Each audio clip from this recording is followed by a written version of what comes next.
एक और बड़ी खबर सामने आ रही है। झारखंड से बड़ी खबर सामने आ रही है, जहां पर झारखंड में छापा आतंकी दानिश मामले में छापेमारी की है कार्रवाई, जहां पर भारी मात्रा में विस्फोटक बरामद किए गए हैं। दिल्ली पुलिस की स्पेशल सेल की कार्रवाई में गिरफ्तार आतंकियों से पूछताछ के बाद यह छापेमारी की कार्रवाई की गई है, जहां पर दानिश के ठिकाने से विस्फोटक बरामद किए गए हैं। भारी मात्रा में पोटेशियम नाइट्रेट बरामद किए गए हैं। दानिश सहित 5 आतंकी गिरफ्तार हुए थे। तो ये बड़ी जानकारी हम आप तक पहुंचा रहे हैं झारखंड से, जहां पर झारखंड में छापेमारी की कार्रवाई की गई है। आतंकी दानिश मामले में यह छापेमारी की कार्रवाई, जहां से भारी मात्रा में विस्फोटक बरामद किए गए हैं। दिल्ली पुलिस की स्पेशल रेड की सेल में आतंकी गिरफ्तार हुए थे, जिनसे पूछताछ की गई और इसके बाद रेड की कार्रवाई की गई, छापेमारी की कार्रवाई की गई, जिसमें से दानिश के ठिकाने से विस्फोटक बरामद किए गए हैं। भारी मात्रा में पोटेशियम नाइट्रेट बरामद किए गए हैं। दानिश सहित 5 आतंकी गिरफ्तार हुए थे। और इसी खबर पर ज्यादा जानकारी के साथ हमारे संवाददाता शंकर आनंद फोन लाइन पे जुड़ गए हैं। शंकर, दानिश जो आतंकी दानिश है उसके घर पर छापेमारी की कार्रवाई की गई, जहां से भारी मात्रा में विस्फोटक सामान भी बरामद किए गए हैं। मामले को लेकर क्या कुछ अपडेट है आपके पास, क्या कुछ विस्तार से जानकारी आपके पास है? देखिए, जिस तरह से पिछले कुछ समय पहले दिल्ली पुलिस की स्पेशल सेल ने एक बड़े मामले को अंजाम देते हुए 5 संदिग्ध आतंकियों को गिरफ्तार किया गया था और ये बताया गया था कि उन 5 संदिग्ध आतंकियों का कनेक्शन आतंकी संगठन आईएसआईएस के साथ है। इसी मामले में उन आतंकियों से विस्तार से पूछताछ की जा रही है और जो 5 आतंकी है उसमें से एक आतंकी है दानिश, जो मूल रूप से राजस्थान दिल्ली इसका जो कनेक्शन है झारखंड के रांची से जुड़ा हुआ कनेक्शन है। तो दानिश से जब पूछताछ की गई तो उसके बाद कुछ संदिग्ध विस्फोटक के बारे में जानकारी मिली और उसके बाद इस मामले पर पूछताछ का दायरा जब आगे बढ़ाया गया तो पता चला कि इसका जो काफी मात्रा में ये विस्फोटक को इकट्ठा कर रहा था और इसमें से कई ऐसे आतंकी हैं जिसको जो बम बनाने में, आईडी बनाने में माहिर है। तो इन तमाम मामलों पर जब विस्तार से पड़ताल की गई तो उसके बाद काफी विस्फोटक जो है वो झारखंड से बरामद किया गया है और इसी मामले में आज स्पेशल सेल की टीम झारखंड के कई लोकेशन पर सर्च ऑपरेशन की कार्रवाई को अंजाम दे रही है और इस मामले में जो इतने भारी मात्रा में विस्फोटक को जमा करना, इकट्ठा करना और आईडी बनाने के जो प्लान जो जानकारी मिली थी, तो किस तरह से आगे इसको इम्प्लीमेंट करना था, किस तरह से इस आपराधिक वारदात को अंजाम देना था, तो इस साजिश से जुड़े हुए मामले की पड़ताल का जो दायरा है उसको आगे बढ़ाया जा रहा है और कहा जा सकता है कि इस मामले में जल्द ही कुछ और बड़े खुलासे देखने को मिल सकता है। जी बिल्कुल शंकर, देखा जाए तो यहाँ पर इस मामले में कुछ और बड़े खुलासे हो सकते हैं। पुलिस जो है वो इस पूरे मामले पर तफ्तीश कर रही है, जांच कर रही है और जांच के दायरे को और भी ज्यादा आगे बढ़ाया जा रहा है। बहुत शुक्रिया तमाम जानकारी साझा करने के लिए, हमारे साथ जुड़ने के लिए। और इसी खबर पर ज्यादा जानकारी के साथ हमारे संवाददाता मृत्युंजय भी हमारे साथ बोकारो से फोन लाइन पे जुड़ गए हैं। मृत्युंजय, आपके पास क्या कुछ है मामले को लेकर विस्तार से जानकारी?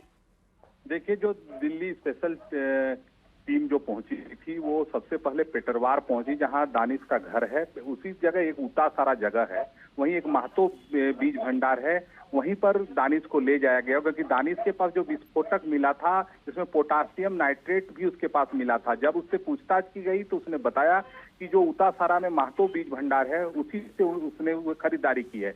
जो हालांकि किसी अधिकारी कुछ बोलने से बच रहे हैं, लेकिन जो जानकारी मिल रही है पुलिस सूत्रों के अनुसार, वहां से जांच करने के बाद उसे पिंडाजोरा थाना क्षेत्र के एक मोहनडी गांव भी ले जाया गया है, जहां वो लगातार वहां आता था, अपने लोगों से जो मित्र हैं उसके साथ बैठता था, पार्टी करता था और वहीं से कुछ लेन देन भी करता था। अब इसी मामले को लेकर पूरे जो जहां जहां उसके स्पॉट थे, कहां कहां वो जाता था, जो जो उसने कबूलनामा दिया है, उसी के आधार पर अभी पुलिस जो है वो जांच करके रांची वापस लौट गई है। जी बिल्कुल मृत्युंजय, देखा जाए तो इस पूरे मामले में 5 आरोपी को गिरफ्तार किया गया था, जिसमें से दानिश के घर पे यह कार्रवाई हुई है।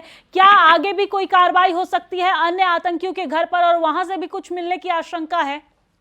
देखिए, फिलहाल जो टीम है वो जो है सबसे पहले जगह को वेरिफिकेशन कर रही है कि आखिर किस किस लोकेशन पर वो गया था और कहां कहां खरीदारी की थी। आपको जैसे बताया कि उत्तरासारा में बीज भंडार है, क्योंकि वो इलाका पूरे जो है ना कृषि क्षेत्र है, तो वहीं पर उसने उस चीज की खरीदारी की थी, उसको ले जाया गया था कि इसको किसको मिक्स करके किस विस्फोट को तैयार किया जाता है। जो ट्रेनिंग उसको मिली थी उसी ट्रेनिंग के आधार पर उसने खरीदारी की थी और हो सकता है कि जो खुलासे होंगे कि आने वाले समय में इसके साथ और कौन लोग थे, क्योंकि जिस तरह से जिहादी मानसिकता का यह युवक है और लोगों को इस तरह अपनी तरफ मोटिवेट कर रहा था, उसके साथ बैठ रहा था, तो हो सकता है इस पर एंगल पर भी अब जो है ठीक है बिल्कुल। लेकिन मृत्युंजय, एक और छोटा सा सवाल, ये ट्रेनिंग कहां से मिल रही थी, इसको लेकर भी कोई जानकारी सामने आई है क्या? देखिए अभी तक तो इसकी जानकारी नहीं है, क्या कि बहुत सारे गोपनीय एकदम रखा गया था। जो पुलिस है हर एक थाने को भी इसकी जानकारी नहीं दी गई थी। जो जिले में सटा थाना है उसी को सिर्फ लिया गया था। तो हम कह सकते हैं कि जो टीम आई थी वो भी काफी गोपनीय तरीके से काम कर रही थी, ताकि किसी को जानकारी नहीं मिले। हो सकता है कि उसके जो समर्थक हैं, उसके जो चाहने वाले हैं वो उमड़ पड़ते, इसीलिए पूरे सेक्रेसी के साथ पूरी जांच को पूरा कर। जी बिल्कुल, बहुत शुक्रिया तमाम जानकारी साझा करने के लिए। तो गुप्त तरीके से यहाँ पर कार्रवाई की जा रही है ताकि एक बड़े चेन का खुलासा किया जा सके, और इस पूरे मामले पर कार्रवाई हो रही है जहां पर आज भारी मात्रा में विस्फोटक भी बरामद किए गए हैं। और चलिए अब आगे बढ़ेंगे। इसी बीच एक और बड़ी खबर सामने आ रही है। आपको जानकारी दे दें कि बॉलीवुड एक्ट्रेस दिशा पाटनी के घर पर फायरिंग करने वाले दोनों आरोपी एनकाउंटर में ढेर हो गया है। उत्तर प्रदेश के गाजियाबाद के लोनी में यूपी एसटीएफ के साथ मुठभेड़ हुई है, जिसमें आरोपी ढेर हो गया है। और इस कार्रवाई के लिए जगदीश पाटनी ने सीएम योगी आदित्यनाथ का आभार जताया।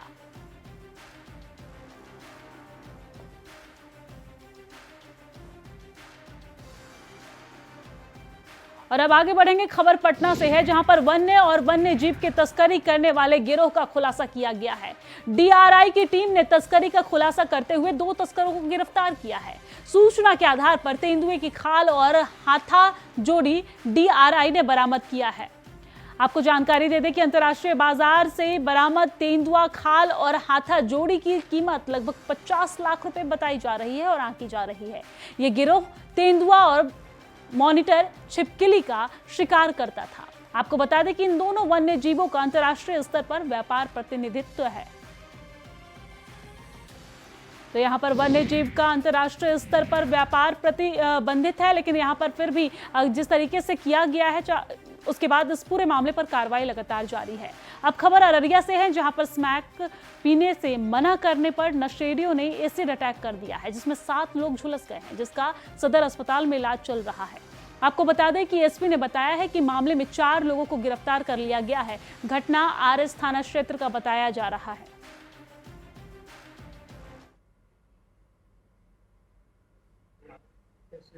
कल रात में जानकारी मिली कि धमा पंचायत में मटियारी गांव में एसिड फेंकने की घटना हुई, जिसमें कुछ व्यक्ति घायल हो गए। तत्काल थाना प्रभारी आरएस यूओ पर विजिट किया और साथ ही में अनुमंडल पुलिस पदाधिकारी अररिया भी रात में ही वहां पर विजिट कर लिए थे।